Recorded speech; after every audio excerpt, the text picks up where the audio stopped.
then how would you ever prove it? What could you possibly do to prove it?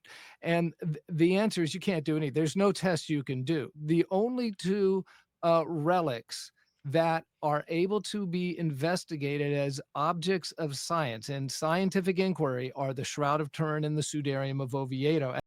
And what makes that important is if they indicate that there's some kind of authenticity to them, then it provides corroboration to what we read about in the Gospels because it so closely aligns. So it's archaeological confirmation, Yes. and if they're not authentic, then it doesn't do anything to the truth claims of Christianity.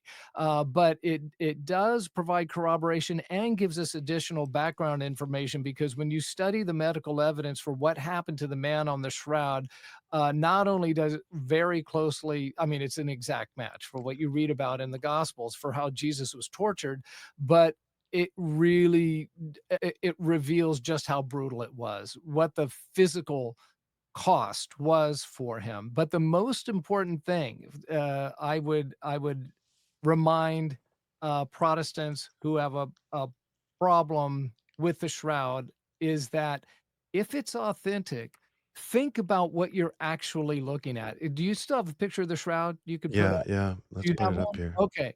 Yeah. All right. So the blue is what it looks like in reverse. So Mhm. the brown is what it looks like to the naked eye, although that's got the contrast amped up quite a bit. But you see that Mm. triangle on the right, you're kind of zooming in on it. See the dark Right stuff here. coming off the left side of the triangle? Mhm. Right there.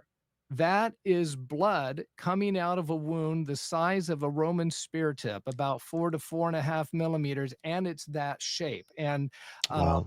it's coming out of the chest cavity of somebody whose heart has stopped. That's why it's dripping and drips onto the back from there. It's why it's Mm. not spewing out. And it's post-mortem blood. And it's a mixture of blood with pulmonary edema, which indicates that the victim was suffering from asphyxiation. So think about this.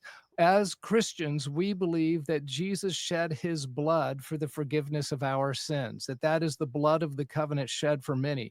And we hear that so much that that becomes kind of abstract to us and spiritualized. But if that really is true, if we really believe that Jesus shed his blood for the forgiveness of our sins, that's the blood.